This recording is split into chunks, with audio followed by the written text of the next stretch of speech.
Hello students, good morning, नमस्कार। मैं भूपेंद्र पुनः एक नए टॉपिक के साथ आपके सामने उपस्थित हूँ। तो देखिए बच्चों, अब तक हम जो है अंतःप्रद्रवी जालिका कोशिकांग तक पढ़ चुके हैं और इसी क्रम में आज जो हम नया टॉपिक लेकर आए हैं वह है हमारा गोल्जी काय, जिसे हम गोल्जी बॉडी के नाम से भी जानते हैं। ठीक है, तो देखिए बच्चों, गोल्जी काय कोशिका के कोशिका द्रव के अंतर्गत पाए जाने वाला एक एकहरी कोशिका झिल्ली से आवृत कोशिकांग होता है, जो कि केंद्रक के समीप ही उपस्थित होता है। इस गोल्जी काय की जो है सबसे पहले खोज जो की थी, उन वैज्ञानिक का नाम था कैमिलो गोल्जी।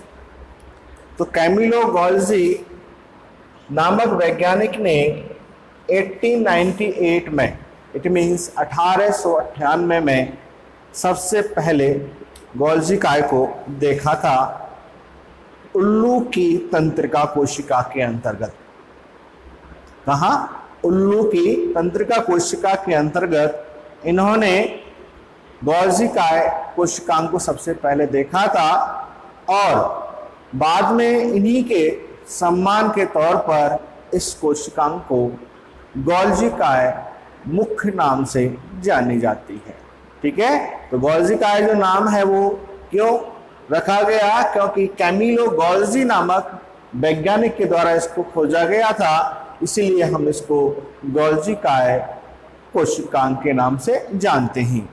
अब देखिए बच्चों, इस गोल्जी काय कोशिकांग के कुछ क्या हैं, उपनाम भी हैं, अर्थात इन्हें कुछ अन्य नाम से भी जाना जाता है, जो कि मैं यहाँ पर आपको बता देता हूँ।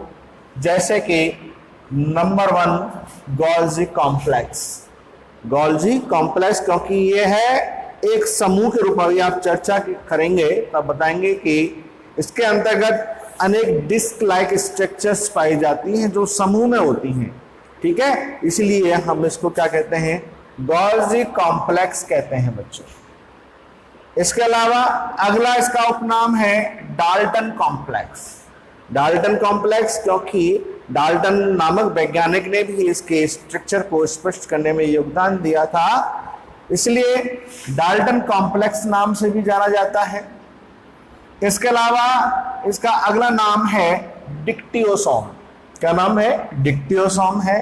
अगला इसका उपनाम है लिपोकॉन्ड्रियन और अगला एक उपनाम है आइडियोसोम। ये लगभग मैंने आपको 5 उपनाम बताए हैं बच्चों, जो कि या जिन नामों से गोल्जी काय को जाना जाता है।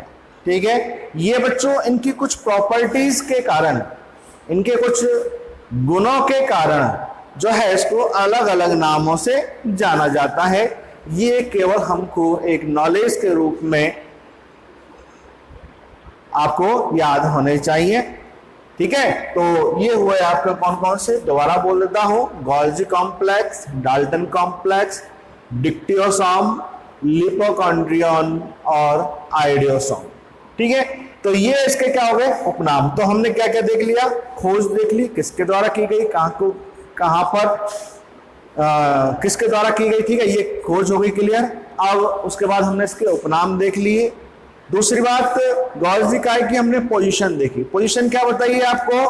पोजीशन बताई है आपको कि जो हमारी कोशिका झिल्ली कोशिका होती है, उस कोशिका के अंतर्गत जो केंद्रक पाया जाता है, उस केंद्रक के समीप ही यहाँ पर एक जालिकावत रूप में, एक समूह के रूप में यह गोल्जी काय इस प्रकार से पाई जाती है। और लगभग इसी के समीप जो है बच्चों अंतःप्रद्रवी जालिका ही आपको बताया था पाई जाती है, जो कि मैंने आपको बताया था कि अंतःप्रद्रवी जालिका एक तरफ तो केंद्रक से और एक तरफ कोशिका झिल्ली से जुड़ी होती है।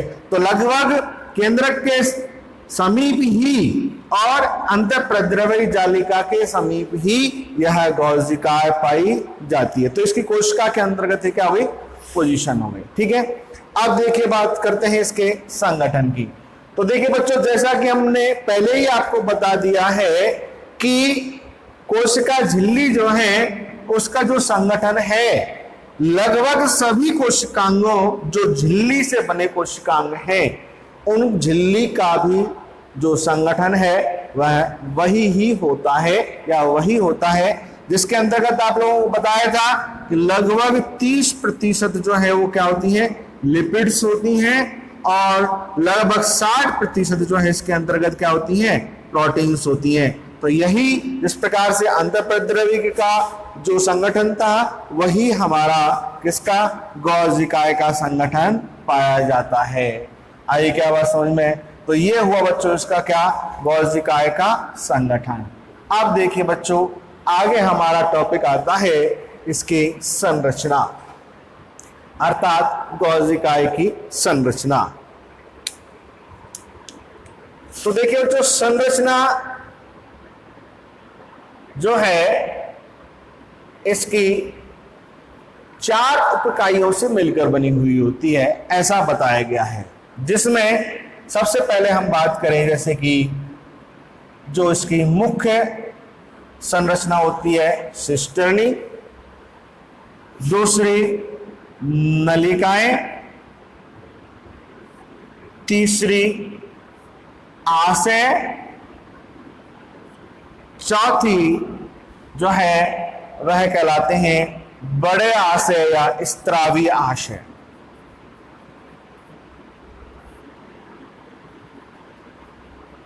ठीक है बच्चों, इंग्लिश में अगर हम बात करें तो इंग्लिश में सिस्टर्नी को हम सिस्टर्नी ही कहते हैं।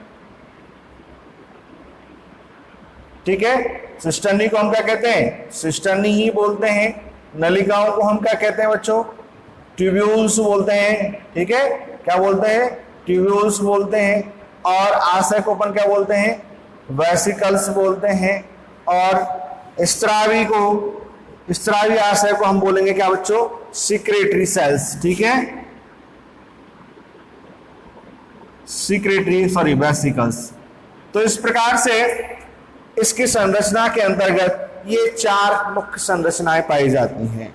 आइएगा आवाज समझ में। ठीक है, यहां तक क्लियर हो गया होगा। अब देखिए एक एक को हम आगे लेकर समझते हैं कि किस प्रकार से ये चारों संरचनाएं सिस्टर्नी के अंतर्गत पाई जाती हैं। उससे पहले मैं आपको एक बात और समझाता हूं। देखिए बच्चों कि जो गौजिकाएं है, यह गौजिकाएं अनेक चक्रियों के समान बनी संरचना, क्या, चक्री या चक्ति कहते हैं इसको अपन। तो चक्री आप लोग जानते हैं, डिस्क इंग्लिश में कहें तो क्या, डिस्क लाइक स्ट्रक्चर। ठीक है, disk like structure, it means disk like structure क्या होती है बच्चों, जिसकी दोनों सतह क्या हो, उभरी हुई हो, वो क्या कहलाती है, डिस्क कहलाती है, चक्री कहलाती है। जैसे कि अगर अपन तुलना करें तो फूली हुई रोटी, हमारी फूली हुई रोटी की दोनों सतह क्या होती है, लगभग उभरी हुई होती है। ठीक है, तो वो क्या है, एक चक्री के समान संरचना हो गई। बोलो आई क्या बात समझ में। तो इस प्रकार से अनेक चक्री के समान संरचनाएं जो है वो एक के ऊपर एक जमी हुई रूप में समूह में पाई जाती हैं। समूह इट मींस कॉम्प्लेक्स, इसीलिए पर इसको बच्चों क्या नाम दिया था, गोल्गी कॉम्प्लेक्स। आया क्या समझ में। तो देखिए बच्चों, ये जो चक्री होती है, ये चक्री दोनों सतहों से उभरी हुई नहीं होती है। कैसी होती है, एक सतह इसकी क्या होती है बच्चों, पिचकी हुई होती है इस प्रकार से। तो देखिए ये सतह इसकी क्या है, उभरी हुई है, और माना कि ये दूसरी सतह क्या है, पिचकी हुई है। तो जैसे कि बाजरे की रोटी, ठंडी बाजरे की रोटी अगर हम बात करें तो समझने के लिए देखिए हमको बच्चों ऐसे एग्जाम्पल लेने चाहिए जिससे कि अपन आसानी से समझ सकें। तो ठंडी बाजरे की रोटी की एक सतह तो जो है उभरी हुई रहती है, और एक सतह जो होती है उसकी क्या होती है, पिचकी हुई होती है। तो बस बच्चों इसी प्रकार से जैसे कि हमने बाजरे की रोटी एक के ऊपर एक रख दी हो, वही आपकी जो संरचना होगी वो क्या होगी, गौजिकाएं। अब उस रोटियों के समूह को अगर हम क्या करें, काटेंगे, तो बीच में बच्चों उसमें रिक्त स्थान मिलेगा कि नहीं मिलेगा? ठीक है, तो बस वही है यहां पर, वही संरचना जो देखिए बच्चों मैंने यहां बनाई हुई है। ये एक माना की चक्री है, ये माना की दूसरी चक्री है, ये तीसरी चक्री है, ये चौथी, ये पांचवी, छठी, लगभग ये 3 से 12 चक्री, 3 से 12 की संख्या में पाए जाने वाली डिस्क लाइक स्ट्रक्चर्स होती हैं, जो एक के ऊपर एक, एक के ऊपर एक समूह के रूप में पाई जाती हैं। अब इनको अगर काटा जाए तो बच्चों देखो, ये जो नीले कलर में डॉट से मैंने व्यक्त किया हुआ है, ये उसके बीच का भाग होता है, ठीक है, और ये इनके बीच, ये तो क्या है, उस एक चक्री के बीच का हिस्सा है, और 2 चक्रियों के बीच का गैप जो है, ये गैप इसमें स्पष्ट रूप से यहां दिखा रखा हुआ है, और ये एक दूसरे से जुड़ी हुई होती है साइड में। आई क्या बात समझ में? तो देखिए बच्चों, वो जो एक चक्री के समान संरचना है वह आपकी क्या कहलाएगी? सिस्टर्नी कहलाएगी। क्या कहलाएगी? सिस्टर्नी कहलाएगी। आया क्या समझ में? ठीक है, तो ये जो सिस्टर्नी है, इसके अगर और प्रॉपर्टी के बारे में बात करें तो यहां हम जब इसको देखते हैं, इसकी काट लेने पर तो यह कैसी दिखाई देती है? चपटी अशाखित। कैसी दिखाई देती है? चपटी व अशाखित संरचना के रूप में हमें ये सिस्टर्नीज दिखाई देती हैं, जिनकी संरचना लगभग जिनकी संख्या लगभग 3 से 12 तक देखी जाती है। बोलो क्लियर? तो ये जो संरचनाएं हैं बच्चों, दिखाई दे रहा होगा आपको, ये क्या है? सिस्टर्नी है। बोलो क्लियर हुआ क्या? तो सिस्टर्नी क्या है? सिस्टर्नी गॉल्जी काय के अंतर्गत पाई जाने वाली कैसी संरचना है? चपटी व अशाखित संरचनाएं होती हैं, ठीक है। इसके बाद हम बात करें कि देखिए बच्चों, मैंने आपको बताया था कि इसकी एक सतह तो पिच की होती है और एक कैसी होती है? उभरी हुई होती है। आया क्या समझ में? ठीक है, अब इसी के कारण यहां पर आप देख रहे हैं क्या होती है? इस प्रकार से परवलयकार होती है। अब इसमें जो बच्चों केंद्रक की ओर की सतह होती है, जो इस पूरे गॉल्जी काय समूह की केंद्रक की ओर की जो इसकी सतह होती है, इधर क्या होगा? केंद्रक होगा। माना कि इधर क्या है बच्चों? ये कोशिका का केंद्रक है। तो ये सतह इसकी क्या कहलाती है? सिस फेस या फॉर्मिंग फेस कहलाती है। क्या कहलाती है? सिस फेस या फॉर्मिंग फेस कहलाती है। और इसके विपरीत जो सतह होती है उसे हम कहते हैं क्या? ट्रांसफेस। तो इस प्रकार से गॉल्जी काय की जो एक तो उभरी हुई सतह होती है और एक क्या होती है? पिच की हुई सतह होती है। इनमें से एक यूं कह सकते हैं कि उत्तल होती है और एक क्या होती है? अवतल होती है। आई क्या बात समझ में? तो ये जो सतह है, अगर वो किसकी तरफ है? केंद्र की ओर है तो वह सिस फेस कहलाती है, और अगर वो केंद्र की विपरीत दिशा में है तो वो क्या कहलाती है? ट्रांसफेस या मैचुरिंग फेस कहलाती है। आया समझ में? ठीक है, तो ये सिस्टर्नी के बारे में हुआ। दोबारा एक बार सुन लीजिए कि सिस्टर्नी जो है बच्चों, गॉल्जी काय के अंतर्गत पाई जाने वाली मुख्य संरचना होती है, जिनका निर्माण जिसकी संरचना किस प्रकार की होती है? चक्री के समान होती है। अनुप्रस्थ काट में ये हमको कैसी दिखाई देती है? चपटी व अशाखित दिखाई देती हैं, ठीक है। जिनकी केंद्र की ओर की सतह को अपन क्या कहते हैं? सिस फेस कहते हैं, और केंद्र के विपरीत तरफ की जो सरफेस होती है उसे अपन क्या कहते हैं? ट्रांसफेस कहते हैं। बोलो क्लियर? अब देखिए आगे चलते हैं। नलिकाएं, ट्यूब्यूल्स। तो नलिकाएं या ट्यूब्यूल्स जो है, मैंने यहां पर ये इसको चित्र के अंतर्गत व्यक्त कर रखा है। तो वही नलिका जो है इसके अंतर्गत खोखली बेलनाकार शाखित संरचनाओं के रूप में पाई जाती हैं। खोखली बेलनाकार शाखित संरचनाओं के रूप में पाई जाती हैं, तथा इन्हीं से निर्मित यहाँ पर वेसिकल्स पाए जाते हैं बच्चों। क्या पाए जाते हैं? वेसिकल्स। तो ट्रांसफेस की ओर ये छोटे वेसिकल्स अर्थात आशय पाए जाते हैं। क्या पाए जाते हैं? ये आशय पाए जाते हैं। तो ये अगली संरचना हुई क्या? आशय, या इनको अपन बोल रहे हैं इंग्लिश में स्मॉल वेसिकल।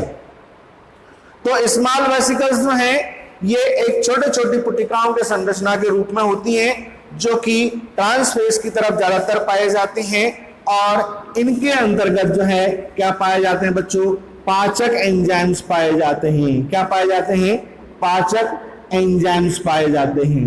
बोलो क्लियर, ठीक है। अब इनके अलावा इससे बड़े आकार की और वेसिकल्स पाई जाती हैं, जिन्हें हम विग या डिस्चार्ज वेसिकल्स के नाम से जानते हैं। ये डिस्चार्ज वेसिकल्स जो है अन्य स्त्रावी पदार्थों का क्या करती हैं, स्त्रवण करती हैं। अन्य स्त्रावी पदार्थ तो वो कुछ भी हो सकते हैं, क्योंकि जैसा कि हम लोगों को पता होना चाहिए कि जो गोल्जी काय है यह उन कोशिकाओं के अंतर्गत ज्यादा पाई जाती हैं, ज्यादा संख्या में पाई जाती हैं, जिनके द्वारा स्त्रावी पदार्थों का स्त्रवण किया जाता है। ठीक है, जैसे कि जो ग्रंथिल कोशिकाएं हैं या ग्रंथिल अंग हैं, अग्नाशय है, पैंक्रियाज है, ठीक है, या यकृत है, जो भी हमारी ग्रंथियां अंग हैं उनकी कोशिकाओं के अंतर्गत ये हमारी गोल्जी काय अधिक पाई जाती है, और उसके अंतर्गत उन स्त्रावी पदार्थों का जो स्त्रवण है वह इन डिस्चार्ज वेसिकल्स के द्वारा किया जाता है। ठीक है, तो बच्चों इस प्रकार से ये हमारी गोल्जी काय की क्या हो गई, संरचना हो गई। शिष्टनी, नलिकाएं, आशय और स्त्रावी आशय। ठीक है, ये इसकी क्या हो गई, संरचना हो गई। अब देखिए बच्चों, बात करते हैं आगे गोल्जी काय के कार्य। गोल्जी काय के कार्य, ठीक है। तो देखिए बच्चों, गोल्जी काय के एक एक कार्य को हम यहां पर चर्चा करेंगे। तो जैसा कि अभी आप लोगों को बताया था कि हमारी जो गोल्जी काय हैं ये स्त्रवण का कार्य करती हैं। किनके अंतर्गत पाई जाती हैं, स्त्रावी कोशिकाओं के अंतर्गत पाई जाती हैं। इट मीन्स पहला कार्य तो आपका क्या हो गया, स्त्रवण का हो गया। ठीक है, स्त्रवण का, इट मीन्स स्त्रावी पदार्थों का स्त्रवण किया जाता है। पहला काम तो यही हो गया। दूसरा काम देखते हैं। दूसरा काम जो है बच्चों, एक्रोसोम के निर्माण में होता है। एक्रोसोम का निर्माण क्या होता है बच्चों, एक्रोसोम। देखिए बच्चों, स्पर्म का आगे का टोपीनुमा जो भाग होता है, जो हिस्सा होता है, वही क्या कहलाता है, ये एक्रोसोम कहलाता है। तो यहां पर इस एक्रोसोम का जो निर्माण है वह किसके योगदान से होता है, हमारे इस गोल्जी काय के योगदान से होता है। तो अगला काम क्या हो गया, एक्रोसोम का निर्माण। इसके बाद देखिए बच्चों, यहां पर जो ये आशय का निर्माण होता है, जिनके अंतर्गत पाचक एंजाइम्स होते हैं, ये आशय स्मॉल वेसिकल से ही क्या किसका निर्माण करते हैं, आगे चलकर लाइसोसोम का निर्माण करते हैं। ठीक है, क्योंकि इनके अंतर्गत क्या पाए जाते हैं, पाचक एंजाइम्स पाए जाते हैं, तो ये किसका निर्माण करते हैं, लाइसोसोम का निर्माण। इट मींस अगला कार्य क्या हो गया, गोल्जी काय का लाइसोसोम का निर्माण हो गया बच्चों। ठीक है, अगला देखिए, अगला क्या काम होता है। अगले कार्य के रूप में अगर हम बात करें तो इसका अगला कार्य होता है ग्लाइको प्रोटीन का संश्लेषण। ठीक है, हमारे जो गोल्जी काय है ये किस में सहयोग करती है, ग्लाइकोप्रोटीन में। और क्या करती है, ग्लाइको लिपिड का संश्लेषण करती है। क्या करती है, अगला कार्य क्या करती है बच्चों, ग्लाइको लिपिड का संश्लेषण करती है। अगला कार्य है इसका कि यह पादप कोशिकाओं के अंतर्गत कोशिका भित्ति का निर्माण करने में सहयोग करती है। क्या करती है, कोशिका भित्ति के निर्माण में सहयोग करती है, क्योंकि गोल्जी काय जो है वह पॉलीसैकेराइड का निर्माण करती है। किसका निर्माण करती है? पॉलीसैकेराइड का निर्माण करती है। और ये पॉलीसैकेराइड्स जो हैं बच्चों किसमें? कोशिका भित्ति के निर्माण में सहयोग करते हैं। इसी प्रकार से अगला कार्य है इसमें हमारा क्या कि इसके द्वारा मध्य पटलिका का निर्माण भी होता है। तो कोशिका विभाजन के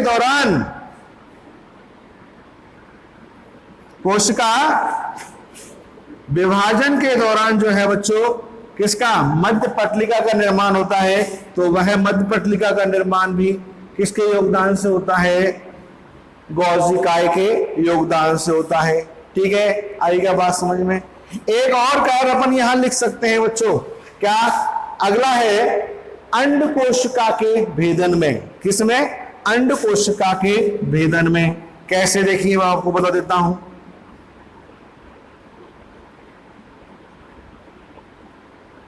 अंड कोशिका के भेदन में देखिए बच्चों, जब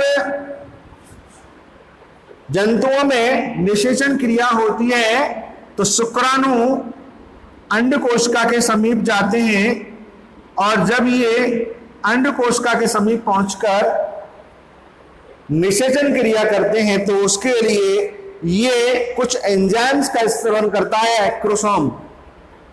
और वो जो एंजाइम्स का यहाँ पर सिक्रेशन होता है, ठीक है, उसके द्वारा अंड कोशिका भित्ति को भेदा जाता है। तो अगला काम हो गया क्या? अंड कोशिका के भेदन में। तो इस प्रकार से बच्चों यहाँ पर ये आपके गोल्जी काय के कार्य कंप्लीट हो गए, और इसी के साथ ये गोल्जी काय हमारा टॉपिक कंप्लीट होता है। ठीक है।